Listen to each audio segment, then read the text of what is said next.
5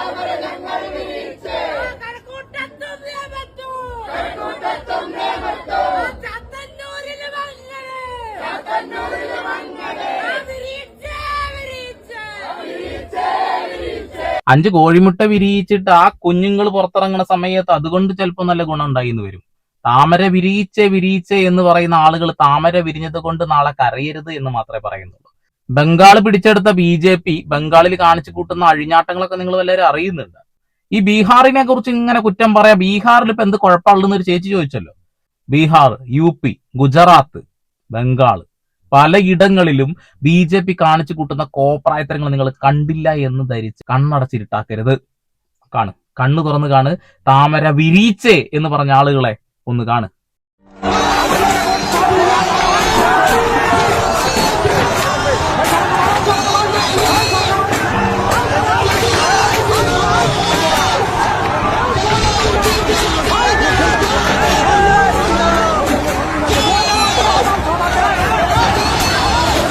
വിദൂരമല്ല, കേരളത്തിലും ഇത് സംഭവിക്കാൻ സാധ്യതയുണ്ട്.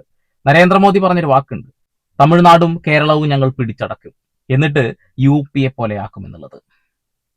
UP പോലെയാക്കാൻ നരേന്ദ്രമോദി അല്ല, അതിന്റെ അപ്പുറത്തുള്ള വിചാരിച്ചാലും നിങ്ങൾ കൊണ്ട് കഴിയില്ല. കേരളം കേരളമായിട്ട് തന്നെ തുടരും. അത് UDFും LDFും മാറി ഭരിച്ചുകൊണ്ട് തന്നെ ചെയ്യും. ഇവിടെ ഇപ്പൊ 3 എണ്ണം വിരിഞ്ഞു എന്ന് കരുതിക്കൊണ്ട് അഹങ്കാരം ഒന്നും കാണിക്കല്ലേ എന്റെ ബായ്. അതൊക്കെ 5 വർഷം കഴിഞ്ഞാൽ ആളുകൾ എടുത്ത് ദൂരെ കളഞ്ഞു കൊള്ളും.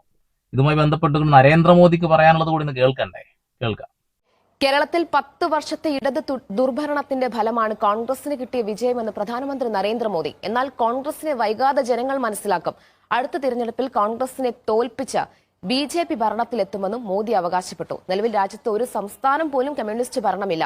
ഇത് ജനങ്ങളുടെ ചിന്തയിൽ വന്ന മാറ്റമാണ്. ജനങ്ങൾക്ക് വികസന രാഷ്ട്രീയമാണ് വേണ്ടത്. കേരളത്തിലെ സർക്കാരിനടക്കം എല്ലാ പിന്തുണയും കേന്ദ്രം നൽകുമെന്നും പാർട്ടി ആസ്ഥാനത്ത് പ്രവർത്തകരെ അഭിസംബോധന ചെയ്യവേ മോദി വ്യക്തമാക്കി. लेप के 10 सालों के कुशासन का फायदा कांग्रेस को जरूर मिला, लेकिन मुझे विश्वास है केरलम की बहनें भी अगले चुनावों में कांग्रेस को जरूर सबक सिखाएगी।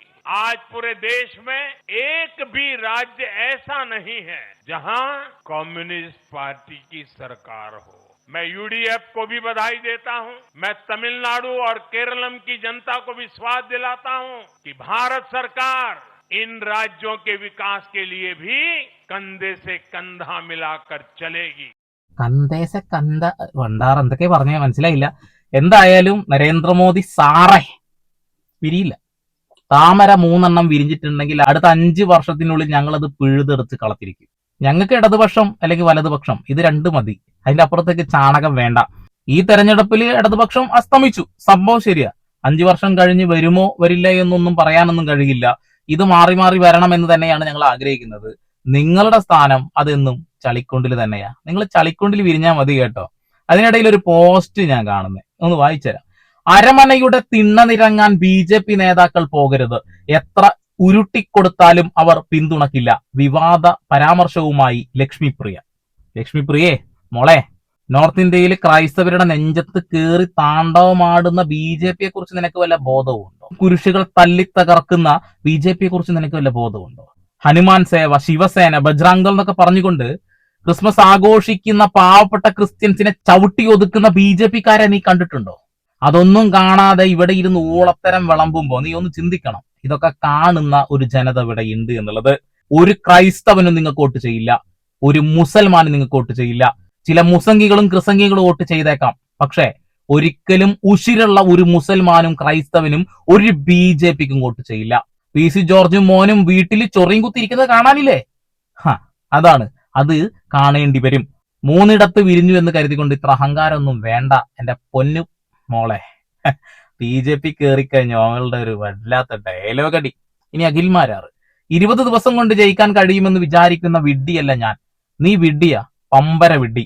ഞങ്ങൾ വിഡ്ഢികളല്ലാത്തത് കൊണ്ടാ നീ തോറ്റൊരു മൂലയിലിരിക്കുന്നത്. കഴിഞ്ഞില്ല. നരേന്ദ്രമോദി കമ്മ്യൂണിസം തുടച്ചു നോക്കിയതിനെ കുറിച്ച് പറയുന്നുണ്ട്, ഒന്ന് കേൾക്കാം. केरल में और बंगाल में भाजपा के हर कार्यकर्ता को कितनी मुसीबतें झेलनी पड़ी, उन पर कितने जुल्म हुए हैं, कितने अत्याचार हुए हैं।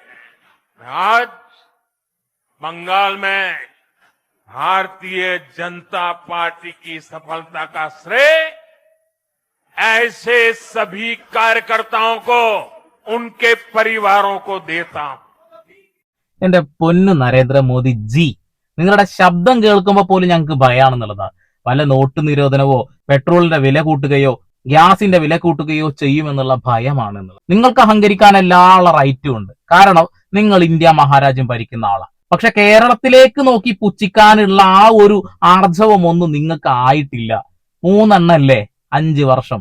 5 വർഷം കഴിഞ്ഞ് ആ 3 എണ്ണം പൂജ്യമാക്കി ചുരുക്കും. കണ്ടോ, ഇവിടെയുള്ള ആളുകൾക്ക് ഒരു അബദ്ധം പറ്റിയതാണെന്നേ, അത് തിരുത്തും. കമ്മ്യൂണിസ്റ്റ് മനോഭാവം ഒന്നും ആരുടെ മനസ്സിൽ നിന്നും പോയിട്ടൊന്നുമില്ല. പിണറായി ചെയ്ത കുറച്ച് ഊളത്തരത്തിന്, പിണറായിയുടെ ധാർഷ്ട്യത്തിന് കിട്ടിയ ഒരു മറുപടി മാത്രമാണ്. ഒരു സഖാവ് ആയിക്കൊണ്ട് തന്നെ ഞാൻ പറയുന്നു, ധാർഷ്ട്യത്തിന് കിട്ടിയ പണി തന്നെയാണ്. പിന്നെ തുടർച്ചയായി ഭരിക്കുന്ന ഏത് രാഷ്ട്രീയ പാർട്ടിയും നേരിടേണ്ടി വരുന്ന പ്രശ്നങ്ങളൊക്കെ തന്നെയാണ് കമ്മ്യൂണിസ്റ്റ് മാർക്സിസ്റ്റ് പാർട്ടിക്ക് നേരിടേണ്ടി വന്നിട്ടുള്ളൂ. തീർച്ചയായിട്ടും ഇതിനൊക്കെ മാറ്റങ്ങൾ വരും. തോൽവി അത് സമ്മതിക്കുക തന്നെ വേണം. ഇത്രയും വലിയ ഭൂരിപക്ഷത്തോട് കൂടിയിട്ട് അവർ ജയിച്ചിട്ടുണ്ടെങ്കിൽ അത് കഴിവ് തന്നെയാ, സമ്മതിച്ചു കൊടുക്കണം.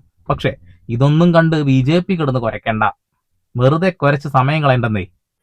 एक भी राज्य ऐसा नहीं है जहां कम्युनिस्ट पार्टी की सरकार हो, एक भी नहीं है। ये सिर्फ सियासत का बदलाव नहीं है, ये सोच का बदलाव है। നരേന്ദ്രമോദി ഒന്നേ പറയുന്നുള്ളൂ, കമ്മ്യൂണിസ്റ്റ് മാർക്സിസ്റ്റ് പാർട്ടി തോറ്റു. തോൽവി അവര് സമ്മതിച്ചാലും ഇല്ലെങ്കിലും തോറ്റു. UDF അധികാരത്തിൽ വന്നു. വരുന്ന 5 വർഷം UDFന്റെ ഭരണമാണ്. അവരതിമനോഹരമായിട്ട് ഇവിടെയുള്ള ജനങ്ങളുടെ പ്രശ്നങ്ങൾ മനസ്സിലാക്കി നല്ല രീതിയിൽ വർഗീയതയെ തുരത്തി ഓടിച്ചു കഴിഞ്ഞാൽ 5 വർഷം കഴിഞ്ഞാൽ ഇവിടെയുള്ള ജനങ്ങൾ അതേപോലെ തന്നെ UDF വോട്ട് ചെയ്യും.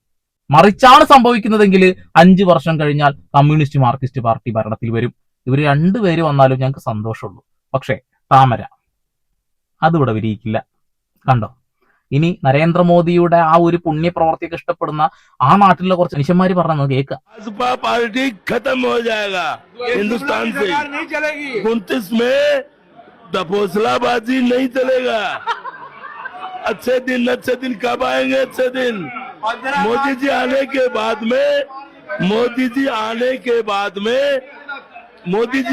बाद में देश स्वाहा हो रहा है। നരേന്ദ്രമോദി അധികാരത്തിൽ വരുന്നതിന് മുൻപ് ഇവിടെ നല്ല സന്തോഷത്തോടു കൂടി ഞങ്ങൾ ജീവിച്ചിരുന്നു. ഇപ്പൊ അച്ചാദിൻ വരും വരും വരും, നല്ല ദിവസങ്ങൾ വരും എന്ന് പറഞ്ഞുകൊണ്ട് ഒന്നും നടക്കുന്നില്ല. മോദി വന്ന അന്ന് മുതൽ ഞങ്ങൾ കഷ്ടപ്പാട് അനുഭവിക്കുന്നു എന്നാണ് നോർത്ത് ഇന്ത്യയിൽ പറയുന്നത്. ഓക്കെ, ബംഗാളിലെ അവസ്ഥ കണ്ടില്ലേ? അവരവിടെ പിടിച്ചെടുത്തു എന്ന് പറഞ്ഞുകൊണ്ടാണ് ആ നാട് മുഴുവൻ ചവിട്ടി അടിച്ച് പൊളിച്ച് തകർത്തൊരു വിധമാക്കിയിട്ടുള്ളത് എന്നുള്ളതാണ്. ലക്ഷത്തിന് മുകളിൽ ആളുകളുടെ വോട്ടാണ് വളരെ നിസാരമായിട്ട് തള്ളിക്കളഞ്ഞിട്ടുള്ളത്, വെട്ടിക്കളഞ്ഞിട്ടുള്ളത്. എന്നിട്ട് അവർ അധികാരത്തിൽ കയറി എന്നുള്ളതാണ്. കേരളത്തിൽ അങ്ങനെ വല്ലതും നടക്കുവോ? ഒരിക്കലും നടക്കില്ല. ഇവിടെയുള്ള ഒരു മുസൽമാനും ഒരു ക്രൈസ്തവനും BJP വോട്ട് ചെയ്യില്ല. ആ ഫലം തന്നെയാണ് ഞങ്ങൾക്ക് ധൈര്യം നൽകുന്നത്. ഒരിക്കലും BJP വരില്ല എന്നുള്ളത്. അബദ്ധം ആർക്കും പറ്റാം. ഈ അബദ്ധം 3 പേർക്ക് കൊടുത്തു എന്നുള്ളതാ. ആ അബദ്ധമാണ് ഈ കുറി നടന്നിട്ടുള്ളത്. അടുത്ത 5 വർഷം കഴിയുമ്പോൾ ഞാൻ പറയുന്നു BJP ഉണ്ടാവില്ല. പക്ഷെ BJPക്ക് വളക്കൂറുണ്ടാക്കി കൊടുക്കാൻ ആരും നിൽക്കരുത്.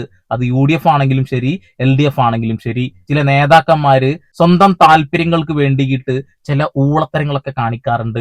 അതിവിടെ നടന്നില്ല എങ്കിൽ തീർച്ചയായിട്ടും BJP ചിത്രത്തിൽ നിന്ന് തന്നെ മായ്ഞ്ഞു പോകുന്നുള്ളതാണ്. ഇവിടെ PC ജോർജിനെ പോലെയുള്ള ആളുകളെ BJPക്കാര് കൊണ്ടു നടക്കുന്നിടത്തോളം കാലം ശശികല മേഡം, ശോഭാ സുരേന്ദ്രൻ, ഉള്ളിസുര, ഒട്ടകം, ഇവരൊക്കെ ഉള്ളിടത്തോളം കാലം അവർക്ക് കയറി വരാൻ കഴിയില്ല. തീർച്ചയായിട്ടും അതുപോലെ തന്നെ ഇവിടെ പിണറായി വിജയൻ കൊണ്ടു നടന്നൊരു മനുഷ്യനുണ്ട്. മനുഷ്യനെന്ന് പറഞ്ഞത് തന്നെ വലിയ അബദ്ധമാണ്. അതാണ് വെള്ളാപ്പള്ളി നടേശൻ. അവൻ എന്തൊക്കെയാ പറഞ്ഞേ മലപ്പുറം ജില്ലയെ കുറിച്ചിട്ട്.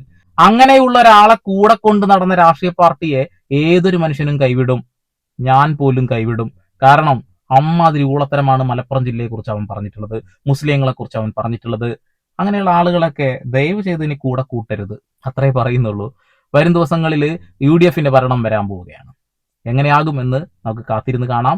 മനോഹരമാകട്ടെ എന്ന് ആശംസിക്കുന്നു. വീണ്ടും വരെ പുതിയ വാർത്താവിശേഷങ്ങളുമായി സന്ദീപ് ഡപ്പാൾ സൈനിങ് ഓഫ്.